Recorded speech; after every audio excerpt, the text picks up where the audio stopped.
Hey, hey, hey. Oh my goodness. What is that?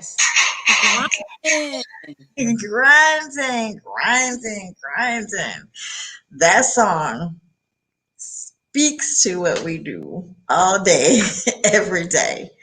This is Real Talk with real women grinding. And we are coming to hang out with you guys for the next half hour and talk to you about the real life of an entrepreneur. So, so we keep talking to you guys about, hey, be a business partner, start your own business, have your own thing, have your own business. We thought for those of you who have not jumped into the world of entrepreneurship, that we would give you some insight into what our lives are really like. Also, if you're watching and you can relate because you're already an entrepreneur, comment, make a post in the chat. Let us hear your thoughts. Tell us what your experiences have been like. But we're going to start out. So we're just going to chop it up a little bit, tell you what it's like for us. Quilla Moore here from North Carolina, right? Is Right. going to talk to us. I'm Leneva Head. I'm here in Nashville. But Quilla is going to give us the perspective as a full-time employee, a full-time mommy, and a full-time entrepreneur. And the reason I say full-time entrepreneur, although she has a full-time job, people, if you know anything about being an entrepreneur, then you know you spend more than part-time hours doing your business. And so investing in your time because it's your business. So we're going to see what Quilla has to share about her experiences. And again, post in the comments if you can relate. Go ahead, Q. What is it like? What is it like for you? And how does your day start? And how long is Well, it? hello, everyone. Hey, Leneva. Hey, Man, my days, they Okay. seem to not end. Hey, we Woo! got Rhonda. Hey, Rhonda. How you What's doing? hey, up? I can't Rhonda. breathe. You know, So, fat people can't run up the stairs. Oh my God. Woo, Lord. You get all that fat moving in one direction. Jesus, help me somebody. oh, I'm like, Jesus. but dear, I need some oxygen. Woo. And see, this is why this is real talk with real women grinding, because this is real talk. These are real conversations. We came to give you guys Woo. real candid information. There's And nothing Thank running, you. uniform or formal about this. We just being real. and Um, running up the You got that stairs when right. you just in the house and running will up Thank the you. leave I'm you up here winded. sweating like it's 100 degrees in here. Lord have mercy, Jesus. Okay. Woo, I'm Say, telling. okay. say So hello to the world, Rhonda. Woo, I'm sorry. Woo, I didn't know this live. I'm sorry. Oh Lord. Oh, I'm sorry. I'm sorry. I was running. I can't. Okay. Hello. How are okay. you? Okay. So Rhonda is getting her some oxygen. While Rhonda is catching her breath, I'm gonna talk to you guys about Yes. my experience as an entrepreneur, a full time employee, a full time mom, and I'm a single mom at that. So my life is pretty darn busy. Now, when I say busy, I mean busy, busy. And a lot of people, I talk to them and they're like, "Oh, I'm too busy." Well, my day starts actually before the quarantine. The difference, let me give y'all a comparison actually. So before the quarantine, my day started at about 6:30, and that required me to get up, get my 3-year-old dressed. My 12-year-old could get herself dressed. She actually was already out of the house because she would get up, she would come in the house, I would take her to school, and I would come back, get my 3-year-old dressed, and let her sleep, then get myself dressed, and then we will be out of the house by 7:45, no later than 8:05. Now, some days that 8:05 we didn't meet that 8:05 deadline. Sometimes it was like 8:15, and of course that made my day go later. That knocked me behind. I was a little bit late to work and things like that. Yep. So life happens. That's how it goes. But that's just the morning time. So I would get to work. I would work until 5 o'clock, 5:30 sometimes. And on Mondays, I would actually leave there. I would go to our meeting, our weekly meeting for our business, and then I would go home. So in my life, my children, I have 3 children, and they played a vital role in how our day to day ran because I would need them to help each other while I was not in the house. Right. So that was incorporating my business into my work schedule, and taking time for my children. So on Mondays, especially by the time I get home, I don't have much time for my children. So of course, I had to I had to make that up throughout the week in some kind of way, especially for the 3-year-old. Now, like Leneva said, as an entrepreneur, we call it part time if you work a full time business, but sometimes, you may work your personal business more than you work your actual job. So you may work your job 8 hours, come home and work your business another 8 to 9 to 10 hours. It just depends on your level of dedication. It depends on your level of commitment. It depends on what you want out of your business, where you want it to go, because there are so many different areas that it touches. If you have a lot of help with your business, that's one thing. But if you don't, you have to do everything. And I always say, if I'm going to give another company 8 hours of my time, I can give my business at very least 4. How would I give another person 8 hours of my committed time and only give myself at least 4? Even 4 sounds ridiculous, because if I'm gonna work hard for someone else, I can work hard for me. So in my world, me giving 4 hours, that really didn't even seem like enough. So there are many nights where I'm up until 12, 1, 2 o'clock. And there are a whole lot of other people within our company that can tell that same story. Some of them are up later than that because the grind does not stop. The grind does not stop at 5 o'clock. That's my grind for someone else's business. Right. Now I have to grind even harder for my own business so that I don't have to continue grinding for someone else's business. See, I've learned in this company that I have to work really, really hard right now so that I don't have to continue to work really, really hard in the next 5 to 10 years. If I'm willing to put in 8 hours for someone else and then put in another 8 hours for myself in 3 years, in 2 years, I don't see me having to put in 8 hours for anyone else anymore. I'm just working for myself. And that other 8 hours, now I can get to do what I want to do with that. So we have to work real hard at some point so that we don't have to work as hard later.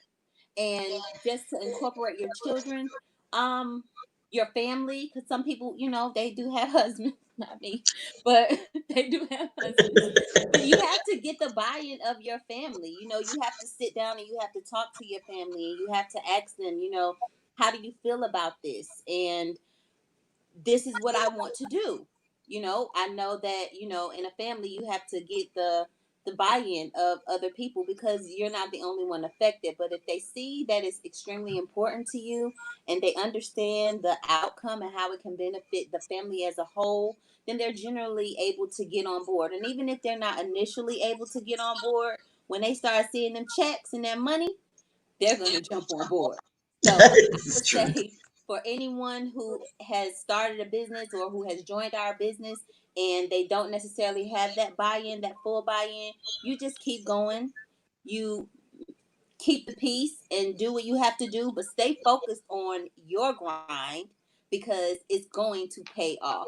So from a full-time mom, full-time worker, and part full-time entrepreneur, that's my take on it. Thank you, guys. Man. Okay, so that's some wisdom. I'm gonna have to give you your snappy snaps up. Because that's some wisdom right there, especially the part about getting your family buy-in. And I'm kind of tired because yes, what you do all day is, whew. But like you said, you're working for yourself. You're building something for yourself. So it's worth the effort. It's worth the extra time. And you just get it in. Like, no questions asked. Because like you said, if you could do it for someone else, you best to be willing to do it for yourself. And I know best to be willing is probably not the proper grammar, but since we real talk with real women, I'm choosing not to use proper grammar at this very moment. I'm very capable, but I had to break that one down the real way. Best to be willing to do it for yourself.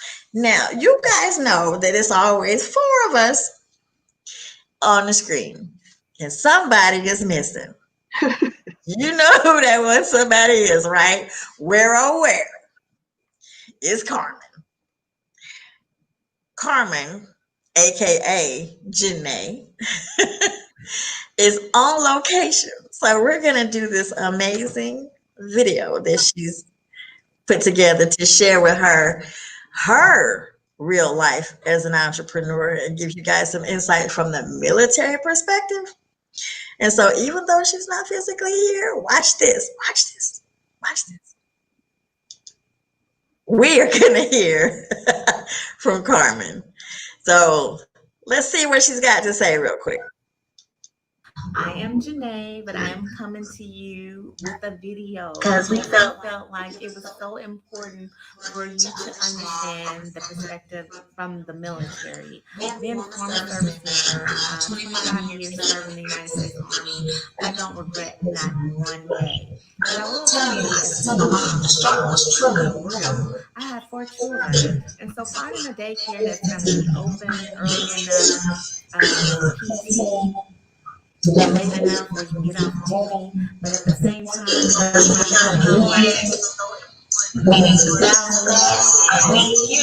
sometimes it's what I was paying. Because was already full,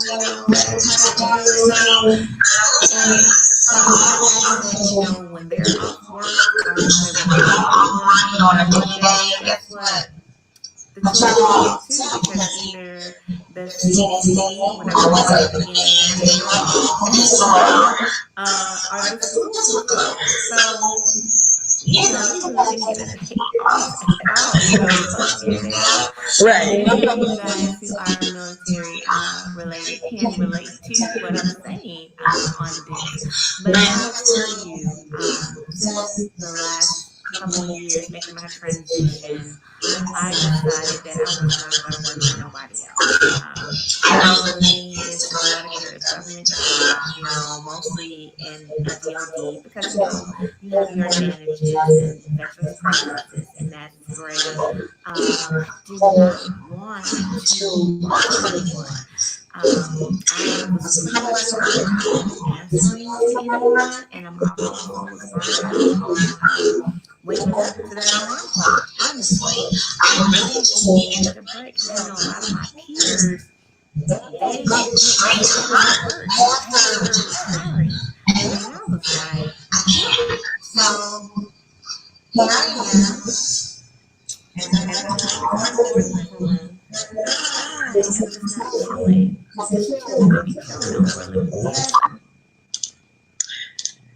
And wow. Okay, so we're back, and so Carmen is giving the military perspective and what that's like as an entrepreneur, her desire to just work for herself. She's retired now, retired military. The cool thing is we've got 2 retired military people in our midst. So I understand we had a little technical difficulty with that video. We're gonna get that together. Um, but Rhonda is going to be talking to us as she is a real estate broker. She owns her own real estate firm here in Nashville. Well, the firm is located in Nashville, and she's going to give us the perspective from a realtor's point of view, having her brokerage and being a mom. Started out, the babies were little when you started out in the entrepreneur world, weren't they?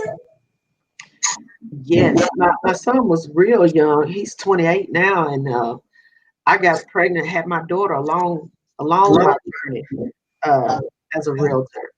And I've for been, you also retired out of the military too, right? yes, I'm a Desert Storm veteran, Army veteran, and so I know what that's like too.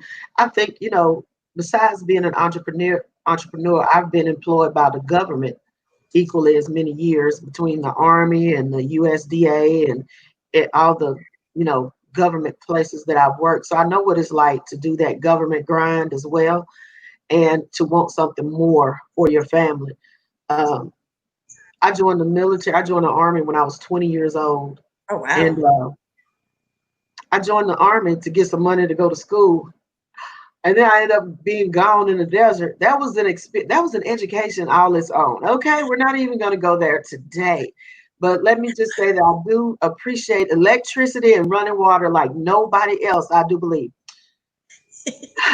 You Yes. know, in the government, it's the same thing. There's a politics type situation for you to make rank.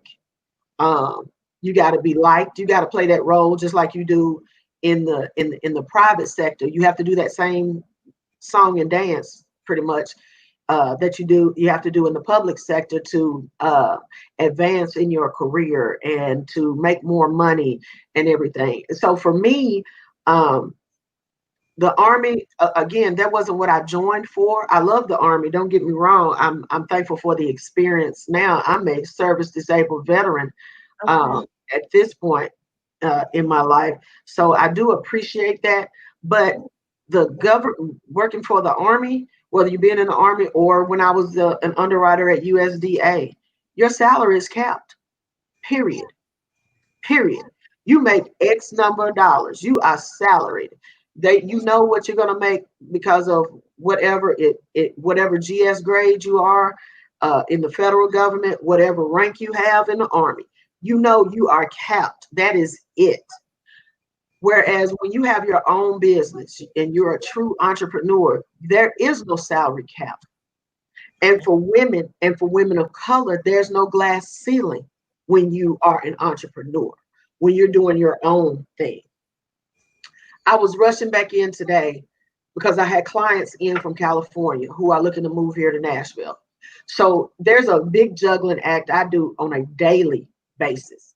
But the main thing you have to do is make sure that you work your business on a daily basis, even if it's only 15 minutes here, 10 minutes there. You know, I'm listening to my Audible books the whole time when I'm out driving in my car. Soon as I finished that appointment, I was rushing back to get home to my computer. I'm following up with my fellow business partners. The one good thing about our business is we have true business partners, and you're not a solopreneur. Okay, there are people that you can lean on. There's abundance of training and everything going on that you can lean on. And if I can't take a call, maybe I have someone who's interested in booking a trip, or I have someone who's interested in becoming their own entrepreneur, starting their own business. If I'm not available, I can hand it off to Leneva. I can hand them off to Q. I can hand them off to Janae. I can hand it off to anyone in my organization, from the top down. I can hand them off and let them handle it. So it's not that you're out here all by yourself. The same thing with being a realtor. Me and Leneva have always done this different than other people. Yes, our sales are our sales, right? But at the end of the day, you need to have those people in place that you can rely on. Me and Leneva met strictly by happenstance because we knew the same people, and Leneva was going to be out and couldn't make a closing. And this other realtor was like, well, you know what? I'll do it for you for $400. I was like, you're going to show up and sit there at the closing and let somebody else explain it, and then you're going to pick up her check for her, and you want $400 to do that? No. See, any business is about relationships. It's about relationships. And the more good karma you put out, the more good karma you're going to get back. So my whole thing was for Leneva, and I really didn't know her. I said, girl, you know, if you need me to go sit and answer any questions your people have and pick up your check and drop it off, I have no problem with doing that. And you don't have to pay me to do that, you know. And we would swap off like this when our kids were young all the time. You got to have, just like they say, it takes a village to raise a child. You need your village around you, even when you own your 9-to-5 grind, or you are on, you know, your entrepreneur quest. Like Q said, the kids, the older ones have to help the younger ones, and everybody has to work together. It was the same difference. My kids now, they can open a lockbox quicker than I can. Okay. They can hit it, be like, oh, it's open. I'll be like, thank you. You know what I'm saying? Because sometimes I get technically challenged, but you just have to find that equal balance. I always, when I go show property, I would take my kids with me. They learn. My kids learn not to speak until spoken to. So my kids went out of control while we showing houses and jumping on people's furniture and stuff like that. That was not the situation. But you have to set those expectations ahead of time. And it's the same thing when I would get home, because I've worked in travel in several different businesses before. I was an employee then, trying to get extra income. I was an employee at Royal Caribbean, at Book It, at that, you know, different places. But now the difference is my time is truly my time, and the money I make per hour, oh my goodness. If I broke it down per hour, it's mind blowing, but it's because you own it. It is your business. You know, I'll take 15 minutes if I have some downtime, like today between appointments. When we get finished with this, I've still got to go back. I've got some other appointments I need to do today on my real estate business. But in the meantime, I'm going to jump on like Travel Agent Academy, and I'm going to do another 15 minutes on another certification that I'm working on, you know, whether it's the Bahamas certification, Jamaica, whatever you want to do. But I just like to I take a little 15 minutes here, 15 minutes there. You've got to chunk that time down into manageable bites. That's the main thing, you know. And again, don't be a secret agent. We've always said this in the real estate business. It's the same thing in the travel business. I tell people, I had my customer that's in from California. She's an event planner.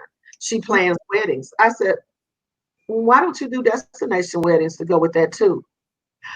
Oh, girl. Oh, yes. Let's do that. See, I just dropped that seed. It took all of 5 seconds. Right. You just got to, when you see those opportunities, you just got to jump on it and present it and let it go. But you can definitely do this alongside whatever your primary hustle is. Hey. These wisdom nuggets are just falling from the sky today. I mean it. Talk about snapping it up for you run. Yeah, that partnership thing. Mm-hmm. When she said the $400, yeah. And you know what? I paid it because I didn't know any better. I was new to the game.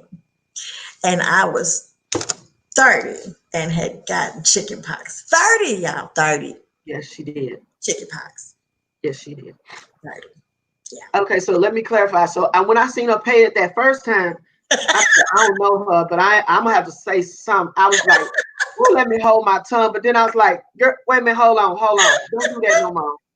You know, I just had to jump out there. Because when you see, especially your sisters, you know what I'm saying? Because we all sisters.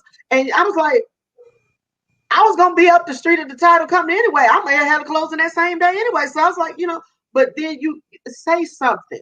If you see your sister needs something, and even if it's an encouraging word, just say something. Yeah. Go ahead. No, you was on point. So what was that? 20 some years ago? We've been friends and partners ever since. It's where she go, I go. Where I go, she go. Know that. So we whatever's going on, we have each other's backs, and that's how a sisterhood works. That's how business partnerships, true legitimate business partnerships work, because you want to see everybody win, right? So let's get it. So yeah, my story's coming from an angle of being a full-time employee and a student and a full-time mom, single part of the time, not single part of the time, single part of the time. Woohoo! That's right. Okay. There were stages and phases. We real talking with real women, so that's what it was. But okay, I'm gonna give you some perspective. What my day was like: get up, go to work. I would get up, get the boys ready for school, preschool, and I lived in one part of town, so where they went for preschool was about 20 miles one way. So I would drive there, drop them off. Now, from there to my job was like 45 minutes away. So 45 minutes that way, the whole nother city, Franklin, Tennessee. Work there, leave there, and go to school, which was a 30-minute drive from work. Go to school from 6 at night to 10 at night. Then, after school at 10, drive back across to the other side of the world where the preschool area was. They weren't still at preschool, but the person keeping them was near the preschool. So that was another 30-minute drive. And then I would drive 30 minutes back home. And I did that 5 days a week for a few years. Fast forward to becoming an entrepreneur and adding that in the middle, like Rhonda said, you have to carve out your time. So my hours now are 7 a.m. to 3:30 on the job. School was at night. And you got to know, I was taking bathroom breaks on the phone at work. I was on the phone in the car. I was making appointments after I got home from school. The kids was in the back seat riding with me to my closing appointments, riding with me to show property. And fast forward to travel, obviously, my boy is 30 now. Time has passed. 30, Rhonda. You heard me say 30, right? That's right. Mm-hmm. 30. So, started a travel business. Well, I had promised myself when the boys were 18, I was going to travel. Well, guess what? Guess what? Not only do I get the luxury of waking up when I feel like it, all that 7 to 3:30 and all that's gone. Wake up when I feel like it. Go to bed when I feel like it. Go when I feel like it. Schedule my time how I feel like it. Are you available on Friday at 3:30? Let me check my calendar. Mm-hmm. No, I have an appointment. I'm booked, because I still, as an entrepreneur, the other thing we have to remember is our own time. So we're carving out time to be available to everybody else, but we also have to carve out time to be available for ourselves so we can stay sane. We can keep our hair in our heads, and we can still provide quality service to our clients. Because if we're going crazy, then we're not going to be worth much of anything. So I carve out time for myself, and so my me time is included in, and it's on my calendar. So if I'm booked full of me, I'm gonna have to pick another time for you. And that's okay. And people respect that. So I'm enjoying the travel business. I'm enjoying helping other people, other women, other men who want to live the same lifestyle and have a better lifestyle. I'm enjoying the opportunity of being able to tell you guys that we can change your life. Mm-hmm. But the life of an entrepreneur is not easy, but the reward. Can y'all agree with me on the reward? Mm-hmm. Definitely. The Priceless. sacrifice Great. you make now is definitely worth it. Priceless. And so we value everybody's time. We promised to keep y'all for 30 minutes, and so here we are. We're going to wrap it up, but we're going to go around and see in closing what the crew has to share with you to take along with you on the rest of your week until we see you next Thursday. What you thinking, Q? I'm thinking that I want to touch on or piggyback on what Rhonda was saying, because she said, sometimes we have to lean on, and in our business, we always reference leverage. So if anyone out there does not understand what that means being able to utilize someone else's time and effort in order to gain for yourself. Thank you, guys. Amazing. What you thinking, Rhonda? Um, the little pieces of consistency. If you can be consistent, starting off with 5 minutes a day, whether that's taking the time for you, whether that's taking the time to learn something, whether it's taking the time to, post on your social media or to follow up with your past clients. If you can start with just giving yourself 5 minutes a day, work it up to 10, 15 minutes a day, but do it consistently, it'll make all the difference. It'll make all the difference in your business. I know I struggle with my consistency because I'll get thrown off, but just find 5 to 15 minutes and it'll just it could change your world. That is awesome. 5 to 15 minutes, lean on somebody. And all I can say, add to that is keep going. Don't stop. Don't quit. And don't let anybody else tell you that what you're doing is not worth the time and that you can't make it, because you can. Align yourself with right, same thinking, progressive thinking people who want to see you win. Mm-hmm. Block out time for yourself and get it. Post your comments in the bottom in the chat if you want more information about what we do, how we do it, feedback, share it, and remember to tune in again next Thursday for 12:30 Central, 1:30 Eastern, and hang out with us while we do real talk with the real women grinding. See you next week. See you next week.